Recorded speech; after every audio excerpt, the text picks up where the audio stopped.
we're live. I hope my internet behaves this time around. African internet. Challenge indeed.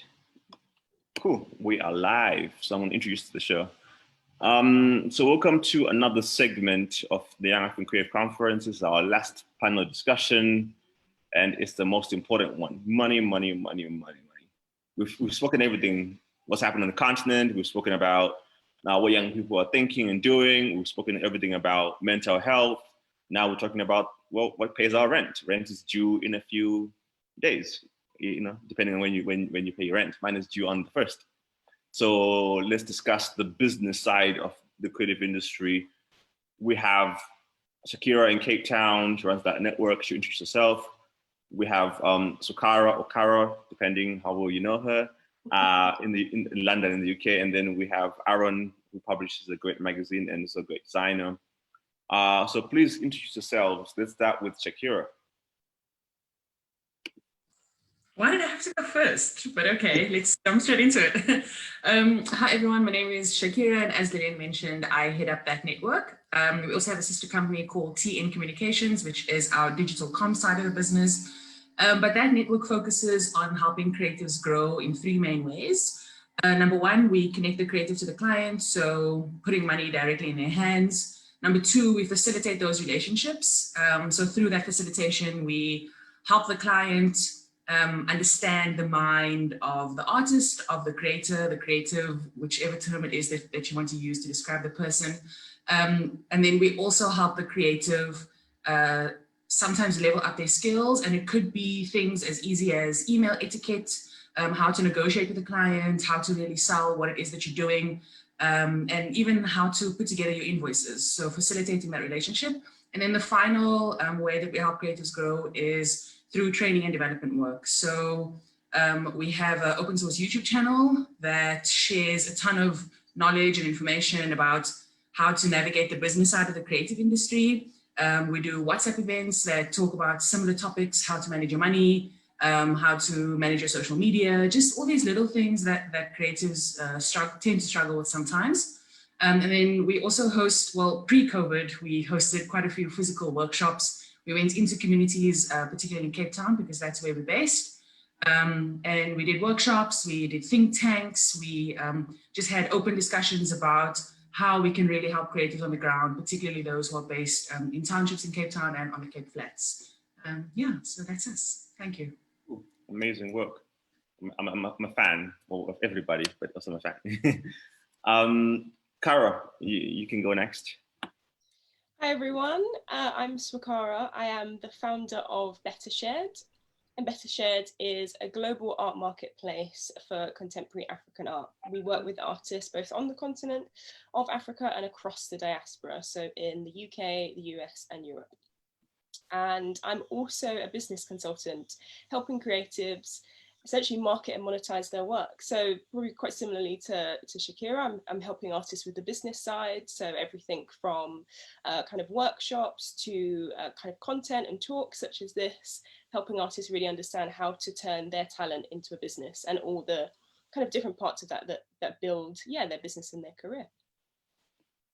Great, amazing. Aaron?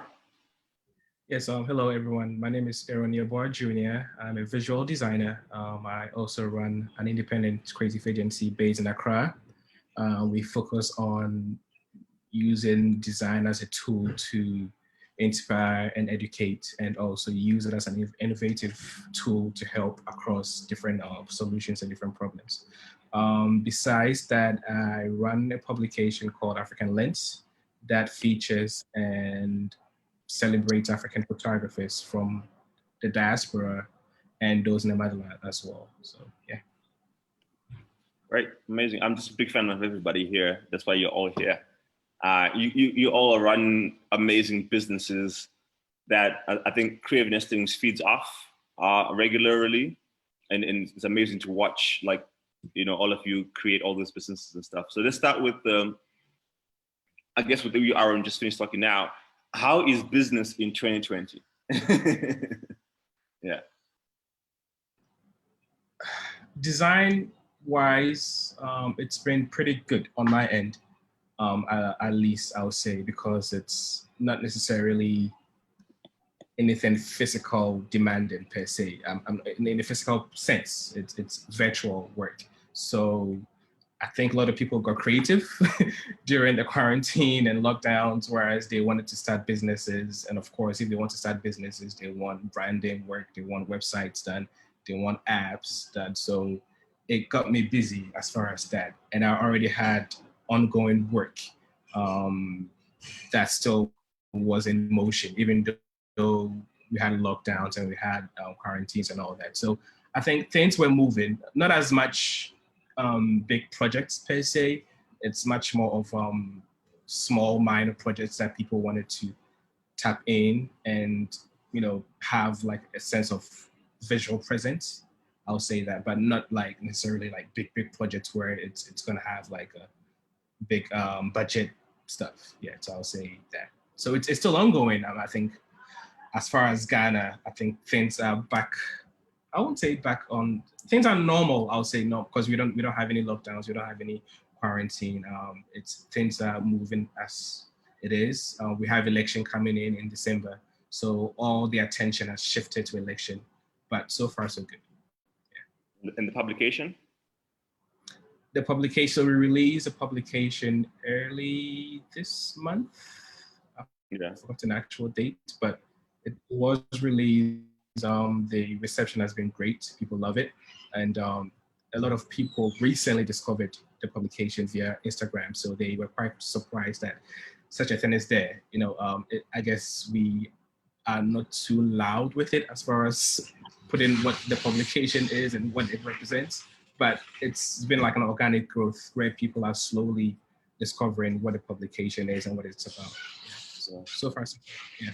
I think this is the biggest we had so far. We featured 14 African photographers all over. So it was a big leap. It was a big step. Yeah. So far, so that's amazing. Yeah, printing in 2020. Yeah, is amazing. Printing in 2020 during a pandemic. Yeah. Yes, I mean, it has always been a headache printing in Africa in general. Dealing with logistics, shipping, dealing with pricing. It's a headache, but we pushing through. Yeah. Yeah. That's amazing. Shakira, how's business for you in that network and the consultancy? It's been an interesting year because a good one. Firstly, let me start there. A really good one. As an organization as a whole, both sides of the organization, we grew quite a bit, exponentially and very unexpectedly, which we're very grateful for. But with that unexpected growth comes a lot of chaos and a lot of needing to learn on the fly and kind of just, you know, figuring things out on the spot. So that's been interesting to navigate.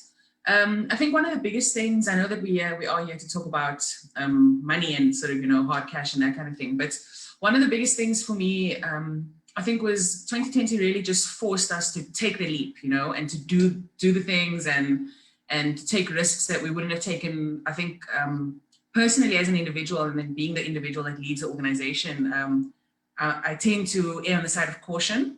Whereas this year was just, you know, a massive wake-up call. Shakira, you can't be so cautious anymore. You kind of just need to do what you want to do, get all your dreams out there. If it's not now, the world's going to end soon, so you better make a plan. So from that aspect, you know, it's been really great. Forced us to be brave and to just take risks. So yeah, it's been interesting. Yeah, that's amazing. And so yeah, I mean, I as a leader of this so-called organization, I'm still too risky, I think.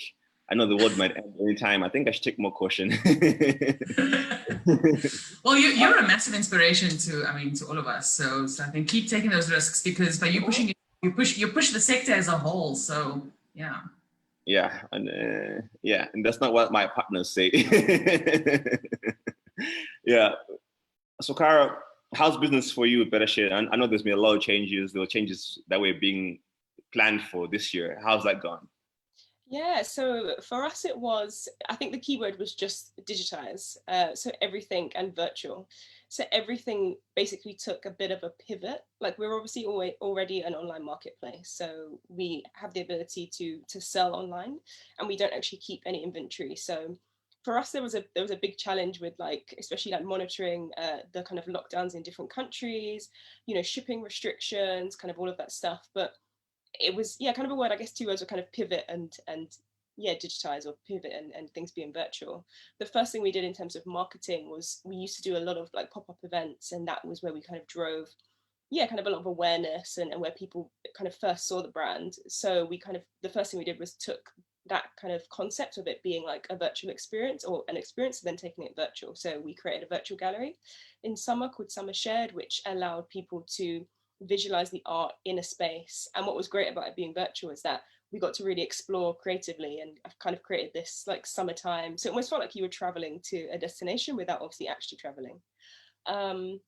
Because there were so many restrictions with like lockdowns and literally borders being shut from different countries, and obviously having to monitor that, we also sell prints. So we have a print on demand service. So for us, it was shifting our marketing to just pushing the prints. So we knew that we were able to produce them. One of our suppliers shut down, but the second supplier was still running. So yeah, it was a bit, I guess in the background was a bit, yeah, I guess a bit of a shift in terms of what we were marketing.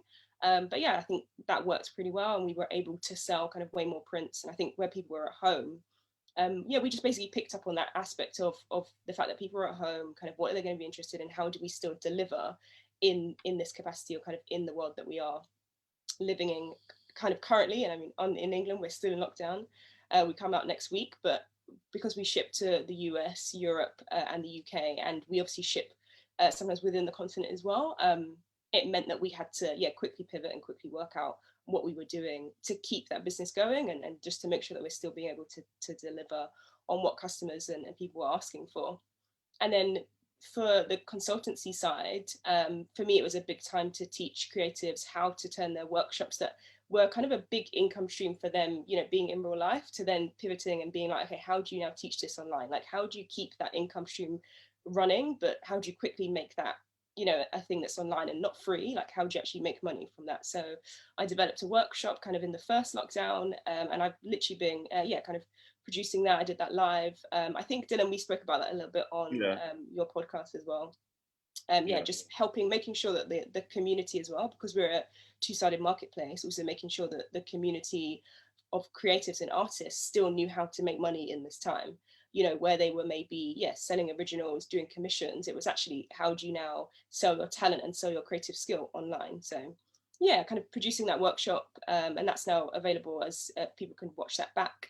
The workshop's now available for people to watch back at any time, and yeah, just really developing that, and that kind of grew into another income stream for myself, and also then obviously an income stream for artists as well. So yeah, that's amazing. I mean, pivoting is definitely been the conversation. I mean, for us, events and being able to meet creators one-on-one and consult and chat to them and stuff has been like our main, not necessarily revenue stream, but also just our main community builder. Because our revenue is reliant on organizations needing creative talent, but also needing R&D services and stuff. So yeah, it's been an interesting year trying to shift our energy towards digital and stuff, which is strange. I was never necessarily the biggest advocate for digital, because I still enjoyed hosting an event in real life and stuff. And now we're kind of forced into that digital landscape and stuff. With Aaron, in terms of, well, I think Aaron and Kara, in terms of logistics in Africa as a business, having to ship and move stuff, how difficult has it been for you guys in terms of moving like prints, books, and getting to printers on time, all that kind of stuff? How has that been for all of you in the last, let's say, not necessarily 2020, but just generally? Because that's been the challenge for us, yeah. Yeah, as I mentioned before, it's very difficult, extremely difficult when it comes to logistics, especially even within shipping within Africa. With the recent publication, I had to send copies to each photographer.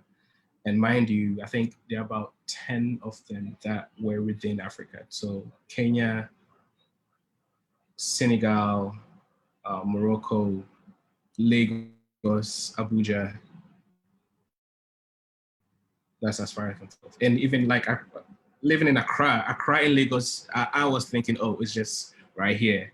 That was actually the most expensive to ship within from Accra to Lagos, from Accra to Abuja, from Accra to Senegal. And it's just ridiculous. Shipping prices is very extremely high for no reason.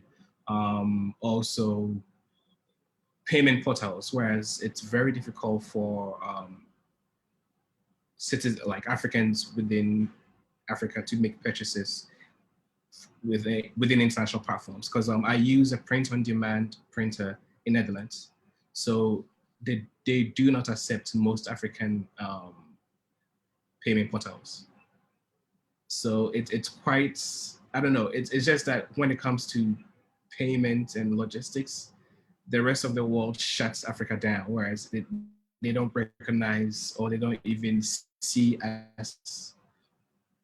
as potential clients or buyers or users or whatever the case may be. I've always been complaining. As a designer, Adobe doesn't work here in Ghana. PayPal doesn't work here in Ghana. So everything is set against us in some way, whereas it's quite challenging to run a business, a design business in Ghana, per se.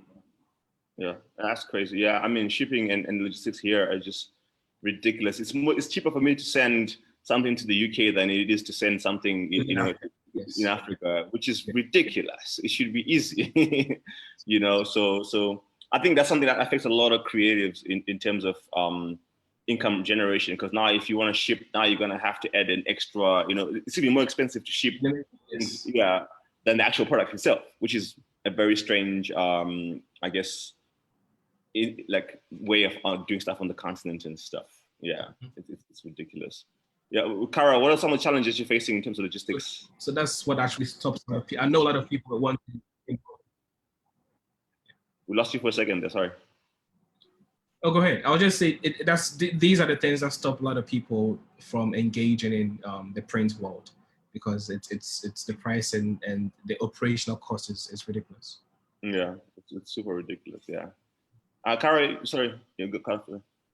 Yeah, I think it's very similar. We experience very similar things to, I think, a lot of stuff that Aaron was saying, that, yeah, for us, the logistics of shipping, like, for example, it's much easier for us that we have suppliers, like, because we have a print on demand service, we have suppliers in the US, and they're also based in the UK, and they've also got, they've just opened another branch also in, I believe the Netherlands as well. So yeah, it's strange to think that something has to be produced outside of the continent just to be shipped back. And that could just be shipping from, an artist who is producing work, for example, in Nigeria, and is just shipping it to Ghana. But it has to be produced somewhere else than just to ship back, and it's either quicker or cheaper. And that's something, that I think has been a big problem in terms of just trying to logistically get things around, and also the cost. So just not the logistics, but also the added cost of being able to just ship around the continent. And a third thing, which I think is so important, I think, Aaron, you mentioned it as well, the fact that PayPal, for example, is a huge, obviously, like, payment platform, does not work in the majority of countries, of African countries. And so even for us, where we've got artists across the world, and we're obviously having to, because we take a small commission, and then the artist makes the majority payment, that payment is still processed through our platform. So we've basically got two different systems to pay different artists, and it's ridiculous. So I mean, if someone is out there and is looking to create the PayPal for Africa, then, let us know. We're ready to use that platform, because I think it's I don't understand why, like, it hasn't been like top of, like why those services don't work, and why those services have obviously thought that, okay, we don't need to worry about, people purchasing or purchases being made on the continent, because there are so many purchases made and so many transactions happening. And that system needs to really be updated, because, I mean, as you said, we're all doing it, but we're all having to kind of hack systems, because there isn't something that solidly works worldwide, really. And especially because all these systems say that they work, worldwide, but they realistically don't. So yeah, I just don't get it that they just completely ignore Africa, the fact that we exist. The fact that, and Africa has a large population. We have a whole lot of people that are in the creative industry, even running a business, and there are transactions coming in and out. So the fact that they just ignore the fact that we exist, it's a huge problem that's beyond us even creatives. So yeah, it's super ridiculous in terms of payment and logistics. Shakira, in terms of individual creatives, your role is to advise and work with creatives, right? what are some of the most interesting business models that you're seeing? Well, challenges first in terms of business modeling, but then what do you see some of the solutions that are coming up out of the creative industry with the community that you have? So something that recently happened, and I don't think that it's very new. I think it's just the first time that I ever saw it on an invoice, sort of as a line item. I was working with an illustrator who was doing something for a brand, and this particular illustrator has quite a decent social media following, etc. And usually when we work with creatives, they kind of just take everything into consideration when they're putting together the overall cost. So if I need to design something, or if I need to paint a mural, or whatever the case may be, you know, they consider their art and their time and everything, and they usually just give sort of like one cost. But with this particular artist, something that they did was sort of give the cost to do the work, and then give the cost to work with them as an influencer as well, which was interesting. And it was difficult I understood it completely, but it took me a minute to get the client, who was corporate, very traditional, to understand why, if I'm paying this person to do illustration and to be part of my campaign, why do I also need to consider them as a personality?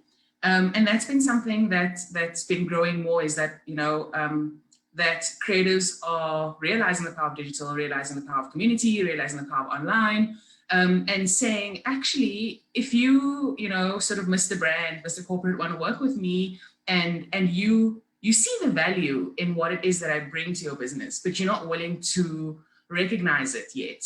And I found it interesting because on this same campaign, the client was also working with a celebrity who they were paying an insane amount of money purely for their social media following and purely for their influence. And I couldn't understand why the brand wouldn't see the value from the artist side, but was very, you know, was completely okay with paying a celebrity, you know, for the exact same thing.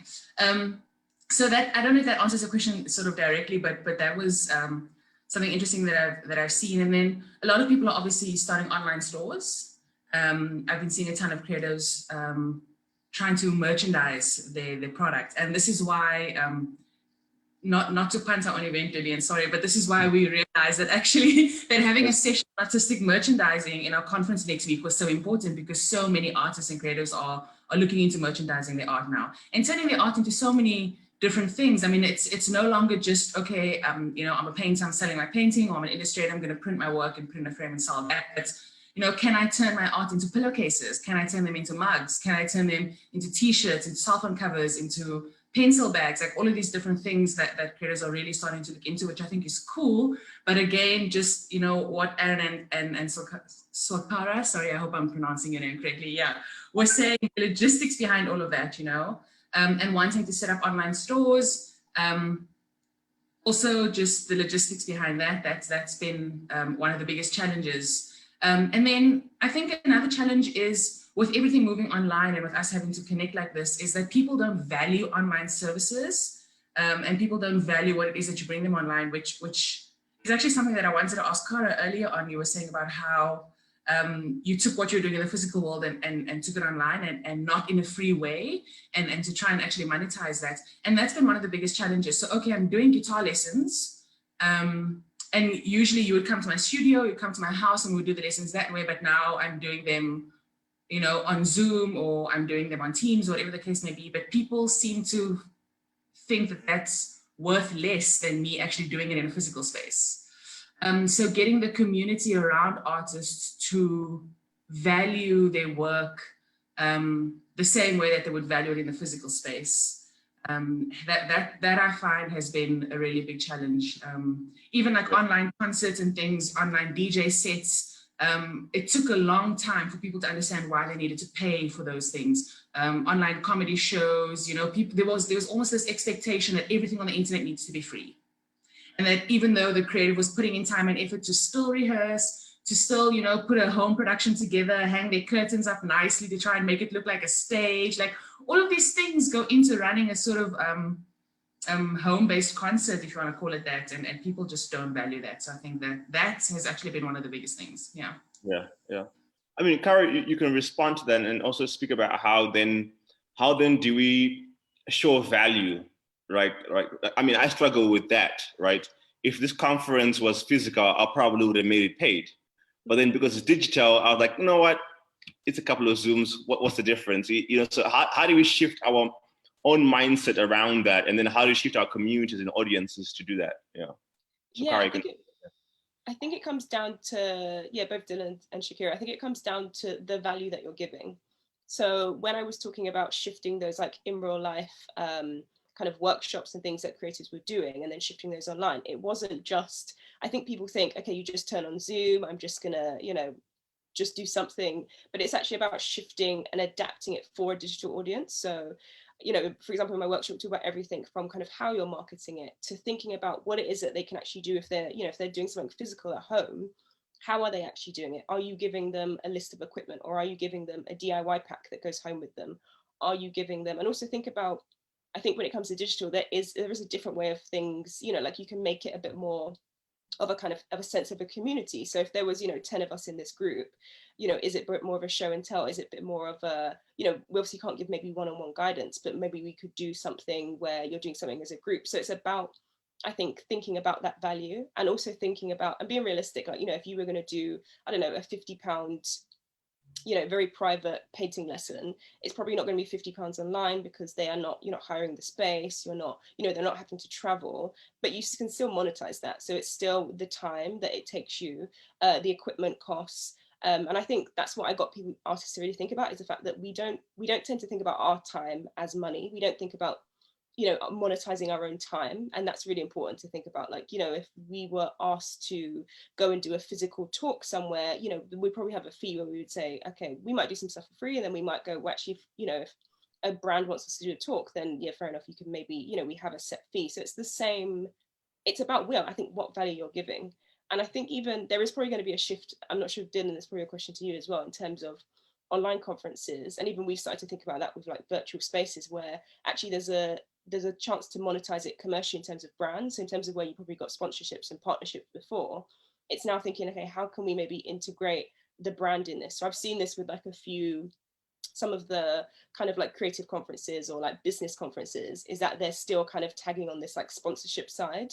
So I guess it's thinking about it in the same way that you think about, monetizing YouTube videos, doing ads, a way of actually educating and engaging the audience who are now at home, and thinking about what they're doing at home. So it's going to be different to them being in a physical space together. So making it engaging, making it kind of worthwhile their time in that shorter space of time as well. And yeah, I think really just valuing your time. So that's why I actually tell artists, I break it down to saying, okay, you have to add in, the cost of your expenses, the cost of your time. So how much do you want to pay yourself for this time? And then think about how many people, are going to maybe join your workshop if you're doing it live, or, if they're going to buy it recorded, how many people do you think this is going to sell to? So yeah, I think the biggest thing, as I said, is valuing your own time. Yeah. Sorry. I mean, yeah, go ahead.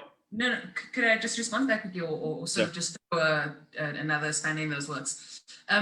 For us, it's really been about convincing the consumer, the people who consume art, who watch these live streams, who attend these seminars, to convince them, and even the client or the brand as the consumer, that even doing online work, it's still as valuable, or valuable in a different way to doing physical work. So while the artist and us as the organization that plays that facilitative role may understand that there's a lot of value here, it's about convincing the other party. Because and on the African continent, I think it's really difficult because people already don't value art, number one, the way that they should. And now we're taking that online to a space that people are used to getting for free and just having kind of access to everything. And then just, yeah, so it's more about convincing the rest of the society that online art is just as important and also needs to be paid. And less about having to, well, that's been our experience at least. Yeah. I think it's been for me anyway, in terms of like we've done workshops ourselves that we have shifted online, and we've started to think about, okay, how do, like, for example, we did like a 6-week series of kind of it was different elements of like drawing, painting, and it was about making it more of like a program. So I think it's about how you sell it to that audience. So is it a one-off event where they're just like, oh, I could watch this on YouTube, I don't need this? Or is it something, it's about selling that value to them? So is it saying at the end of this, and this is where I always think about the two audiences. It's either, you're either selling to kind of the audience that sees art as, for them, a workshop is something fun that they would maybe go and do with their friends on, like, a Thursday night, or is it people who want to learn and actually kind of elevate their skills? So is it about advancing their skills? So that's the two audiences I think of, and I think it's about how you market to them. So is it that, we're going to make your evening a bit more exciting rather than you sitting down and watching, I don't know, some TV program on Netflix? Or is it that we're actually going to be able to teach you and you progress? So it's almost like, I guess, starting to market a little bit more like a course. So how people are marketing courses, because people are happy to pay for online courses, it's a huge business. So I think it's about getting creatives and artists to start to think about it in that sense, that it's bringing you that kind of, you're elevating in that way, because people, as I said, have always been happy to pay for courses. So yeah, I guess starting to think about art and creativity in that aspect of it being a mental elevation. You're coming away learning something new, rather than it just being pitched as, just join this thing online, it'll be fun to join, kind of thing. So I think it depends really on how it's marketed. Yeah, Aaron, with you as a creative on the ground and having to print and publication, what are some of the interesting models that you're using to market yourself as an individual, but also the business side, and then also the business modeling? Also, what have you seen out of Ghana in terms of business modeling coming out? I agree with everything that Kara was saying, and nothing has changed as far as how I present my work. It has always, even before COVID and the crisis. As a visual designer, my platform is online. Online presence it's my marketing, it's my promotional, it's my office, it's my portfolio, it's everything. So it's how you choose to present yourself and what you are bringing to the table. It's nothing has changed. I still publish my work on Instagram, my website. Basically, everything is online presence. So it's just a matter of utilizing it as a tool. Yes, we have so many tools, we have so many apps, we have so many programs, so many platforms that you can use to utilize, market yourself, or whatever the case may be. It's just a matter of investing time, investing yourself, and then finding the right platforms for you to use. So it's still the same. It's just that we are adjusting to difficult times, and it's just that you adjust and you learn. You learn from mistakes. You learn to find ways to push and put yourself out there. I'm not sure if that really answers. No, it does. Yeah. I mean, yeah, no, it definitely does. I mean, for example, I've tried Patreon, I've tried Buy Me a Coffee, and I've given up on some of those monetization tools and stuff. Shakira, any advice in terms of what platforms to use to monetize your work beyond the usual traditional online store? What else are you seeing? Are you seeing anything interesting out there? Shakira? Yeah, no, sorry. I'm just trying to think about how to answer this question, because I mean, all the ones that you're talking about, sort of Patreon, people using, I've been seeing a lot of people selling their art on Instagram, and a couple of creators really using Facebook Shop, Instagram Shop the right way. That I've seen that work really well for some people, but again, that takes, it takes time and effort and skill to the day of saying, oh, social media is for anyone. Anyone can do it. It's so easy. Like, I think that time has passed, because social media has so many different facets and elements now that you really just, need to,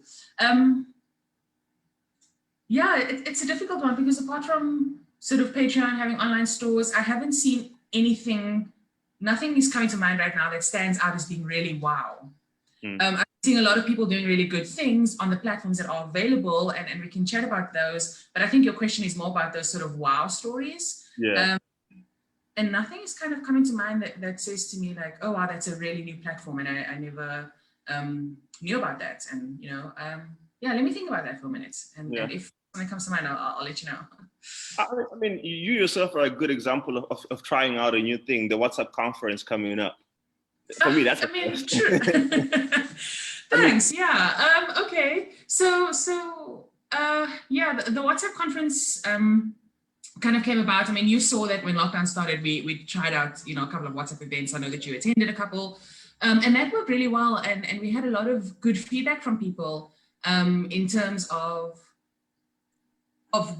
just the way the medium works. And we really wanted to do something to help creators get ready for 2021.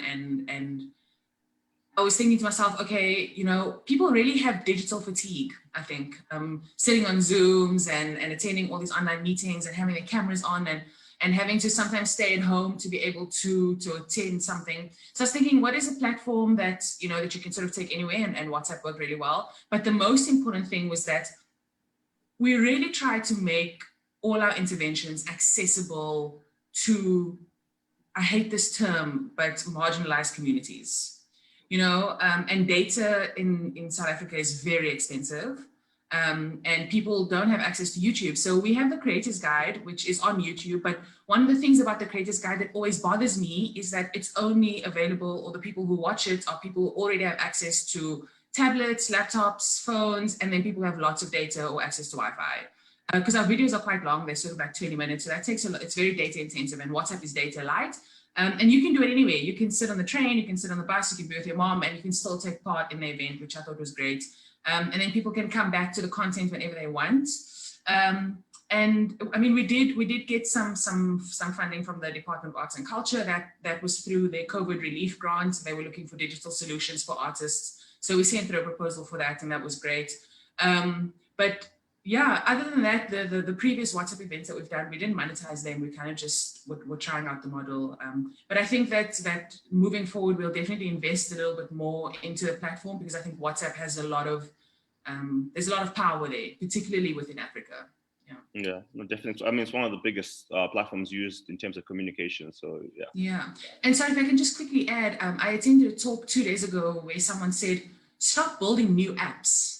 Look at what already exists and see if you can build something that integrates into that, because there's just too much competition and people are not going to delete something that they use a lot, like Facebook, Instagram, WhatsApp, etc., to download your app. So rather just use what's already there, and that's exactly what we're trying to do with WhatsApp. Yeah. And I mean, I'm two ways about that. I think as much as, yes, there are certain communication platforms that are big around the world, like your WhatsApp, Facebook, Instagrams, and all that kind of stuff. But I think what's missing is platforms for smaller communities, right? And I think that's the challenge there. I mean, like, just like all of you here, my job is to find creatives on different platforms. I don't know if you've ever tried looking for just type in the word photographer onto Instagram and you want to hire a photographer. That's the most difficult thing you can ever do to yourself, because everyone tags photographer, right? So I think, like I said, integration is important, but I think if you're building anything, it needs to integrate into what already exists. But I think there's still need for a couple of platforms that are very, how can I say, very, very small community centric. Like, we need a better logistics platform for shipping. I mean, I don't know if you've tried shipping using DHL, using all these other things that are available. I mean, payment is a big issue in Africa in terms of PayPal and everything. So I think you're right there in terms of, don't necessarily just build for build's sake, build while it's integrating to already kind of exist. Like, imagine if you could buy something via WhatsApp like we do on WeChat, you know, which is interesting. WhatsApp isn't really integrated sales. I know they have catalogs, but not necessarily direct sales onto their platform. But I hear you on that. Yeah, no, definitely. Yeah. Yeah. Just a quick thing. I just quickly want to add that I see that Facebook groups are also just becoming something really powerful and something to watch. So I think there's a lot of power there if you have the time to invest into just getting to know how to navigate those spaces. Yeah. Yeah. I mean, I'm surprised that we were talking earlier on in the other panel. Before the panel we were discussing around, there's a lady I met. She runs a food platform about cooking African food in Kenya. She has 2 million people in her community, and I'm thinking to myself, I'm in that group too, and I'm like, there's nothing visually appetizing about the content that's in it, but then the engagement in there is so high. So Facebook groups are very powerful as a conversational. It actually prompted me to launch a Facebook group, because I was like, wow, she has 2 million people, you know, and that's incredible. So Facebook groups definitely are super powerful in Africa, particularly, yeah, from what I'm seeing. Now, Cara, in terms of business modeling, do you think, what are some things that you've seen, right? I know you have interesting business modeling with your print on demand, which is a great service for many creators out there in the print side of things. But what else are you seeing that's coming up is like, oh wow, is that interesting business models for you, Shakira?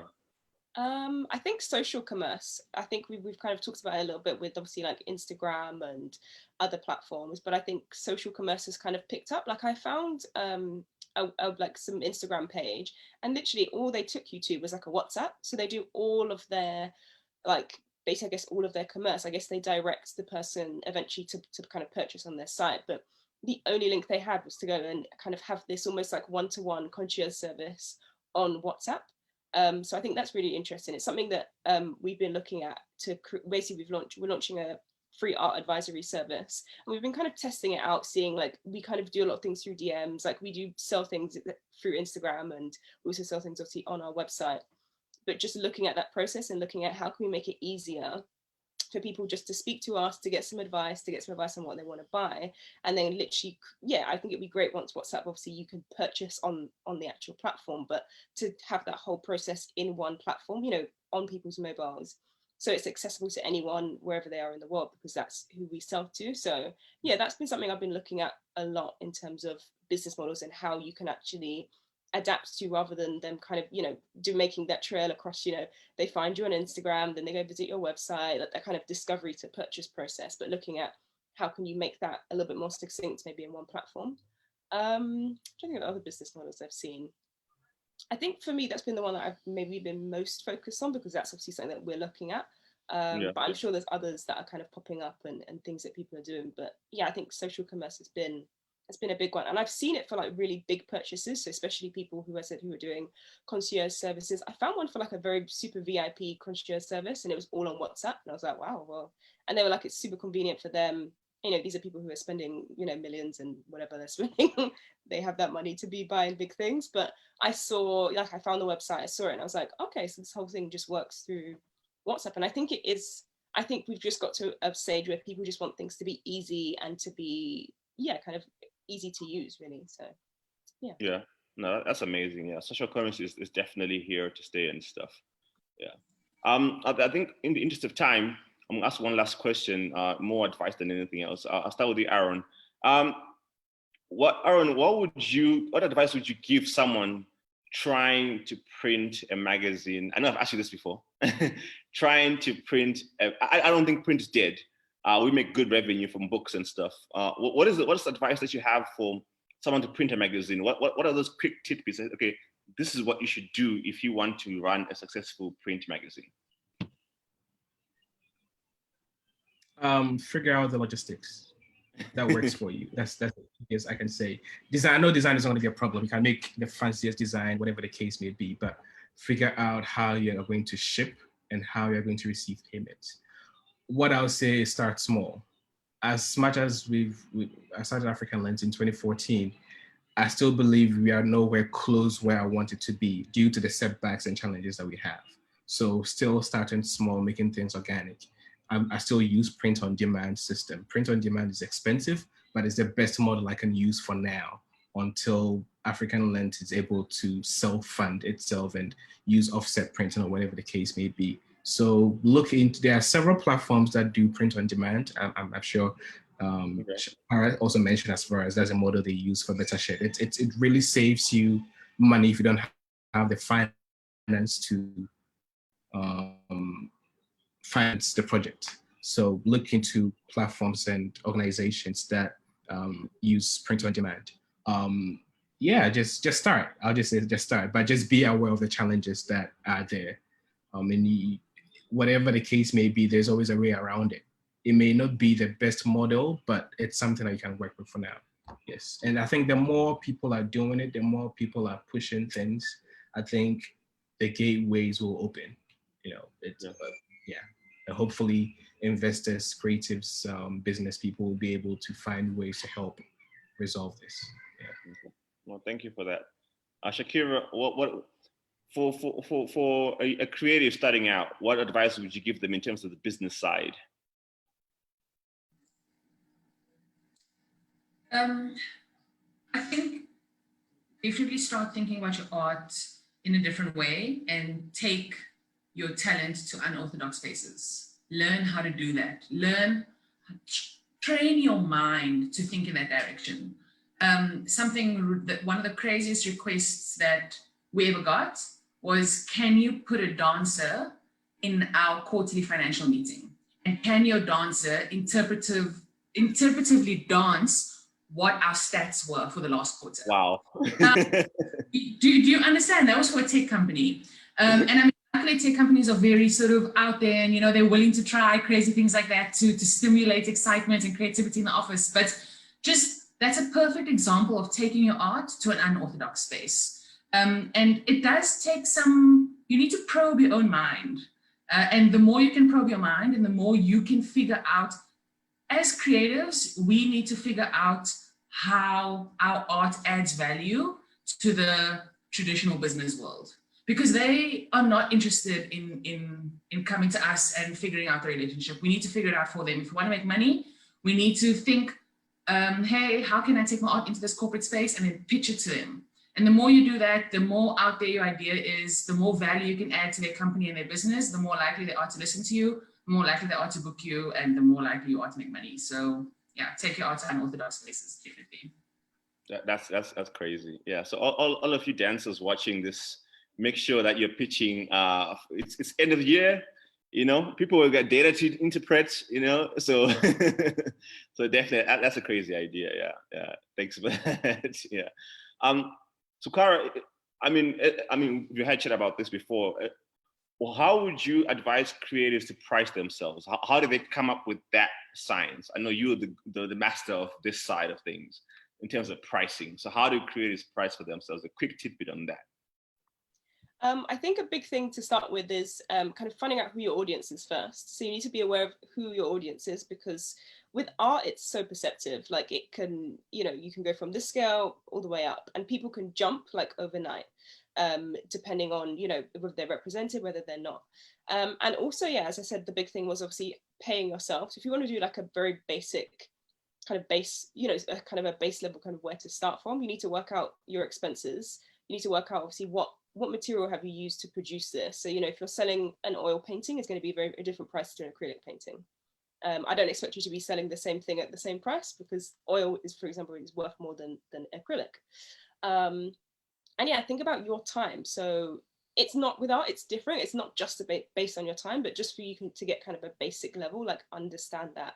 And then start to do your research, start to look at, okay, who am I pitching this to? Is it that I'm going for, you know, fine art? Who's my audience? You know, where does my work sit in that? So start to do your research. You start to look at platforms, you know, look at platforms like ourselves, look at platforms where there are independent artists showcasing their work, because you're going to start to see that kind of price range there. Rather than looking, because a lot of people look at galleries and go, oh, my work should maybe be that price. But bear in mind, galleries add like a whole other 50% on top. So your work is actually probably more so in the independent range. So look at places like, you know, so our own platform, Saatchi, for example, has so many independent artists on there. And you can sort of start to see the range of where your work sits into.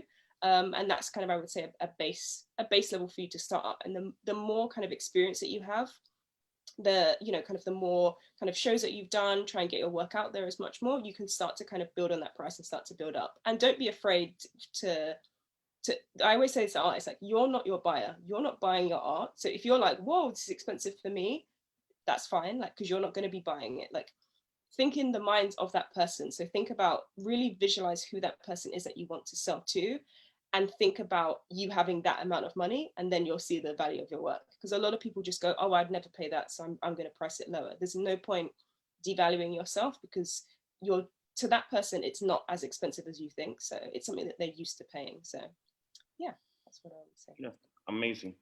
So you guys, you're not the buyers. Stop underselling yourselves because you don't have that money.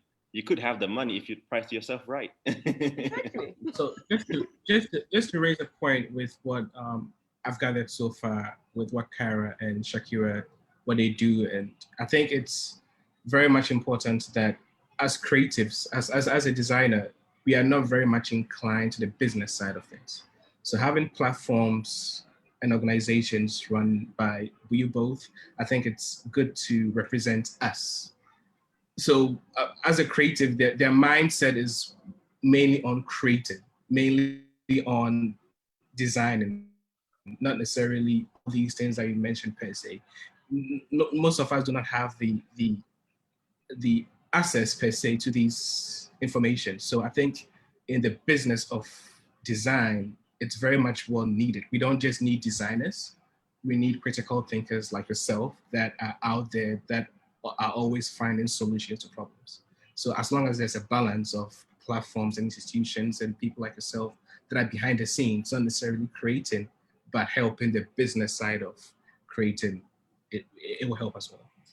Yeah. And of course, people like Dylan facilitating things like this always help. So we need every aspect of the design ecosystem to work for us to move forward. Yeah. No, thank you definitely, ladies, for that.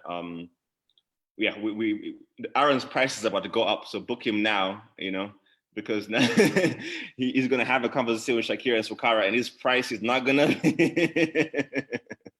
Yeah, it's going down. But thank you very much. In the interest of time, thank you. I've learned a lot. I'm sure everybody's learned a lot, and it's good to connect all. I'm surprised you three don't know each other, which is, I think that's my bad. I do we know. Do now. We do. I think I do know Shade. I think they reached out here somewhere on, I think, on Into That Space. But I've heard of Better Shade. Yeah. So I'll connect with Shakira and Kara on a personal level as well. Yeah. So you'll both definitely, all three of you must have that conversation and stuff, and then I can have a good, you know, that's a good ending for me. That it is not, you know, those connections are happening. That knowledge is being shared and stuff. But thank you very much. This has been great. But yeah, that's about it. The end of this session and the end of the conference. Thank you very much. It's an honor to have all of you. The next year, we want to have this in Kampala. That's the goal. Oh, the conference happens in Kampala. So hopefully COVID does not mess it up. Yeah. So thank you very much. All right. Take care. Enjoy. Thank you. Bye. Bye.